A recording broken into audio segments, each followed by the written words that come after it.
नमस्कार शेतकरी बंधूंनो, मी अनिल थोरात. आज आपण काळीच्या मातीबद्दल थोडक्यात जाणून घेणार आहोत. तर काळीची माती म्हणलं जर तर सर्वच पिकं बऱ्यापैकी चांगली येतात. त्याच्यामध्ये भुईमुग असेल, आपले ऊस असेल, तूर असेल, हरभरा असेल, सर्व पिकासाठी सुपोषण. परंतु शेतकरी मित्रांनो, काळीची जमीन जशी बाकी पिकाला वरदान असते तशीच फळबागासाठी एक प्रकारचा शाप बनून जाते. कारण काळीच्या मातीमध्ये होत नसलेला निचरा. आता फळबागासाठी उत्तम निचऱ्याची जमीन आपल्यास हवी असते, परंतु काळीच्या जमिनीमध्ये निचरा होत नाही. आणि दुसरी गोष्ट म्हणजे काळीच्या जमिनीमध्ये पाणी धरून ठेवण्याची क्षमता जास्त असते.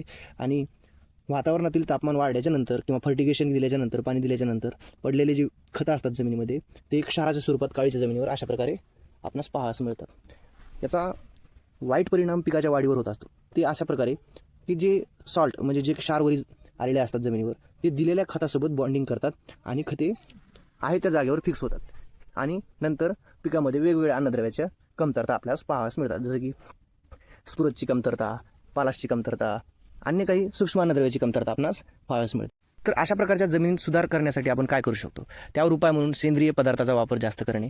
सेंद्रिय पदार्थाचं प्रमाण वाढल्याच्या नंतर पर्कोलेशन म्हणजेच निचरा होण्यास मदत होते.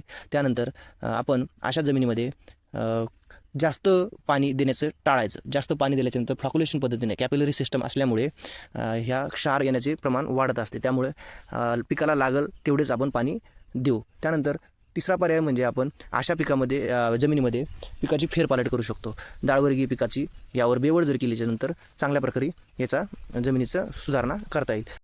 अशा जमिनीचा खारवट जमिनीचा सुधार करण्यासाठी शेवटचा आणि महत्त्वाचा उपाय म्हणजे सबसॉइलिंग करणं. उन्हाळ्यामध्ये ज्या जास्त काळीच्या जमिनी आहेत, 1 एकर क्षेत्रामध्ये जवळपास 2 ते 3 ठिकाणी सबसॉइलरचा वापर करून 3.5 ते 4 फूट खोलीवर जमीन फाडून घ्यावी, जेणेकरून फाडलेल्या त्या स्पोर स्पेसमधून, मोकळ्या जागेतून जून महिन्याच्या पावसाच्या पडल्यानंतर उर्वरित आलेली क्षार त्या मोकळ्या स्पेसमध्ये जाऊन बसतील आणि वरचा जो मातीचा थर आहे तो सुपीक राहण्यास मदत होईल.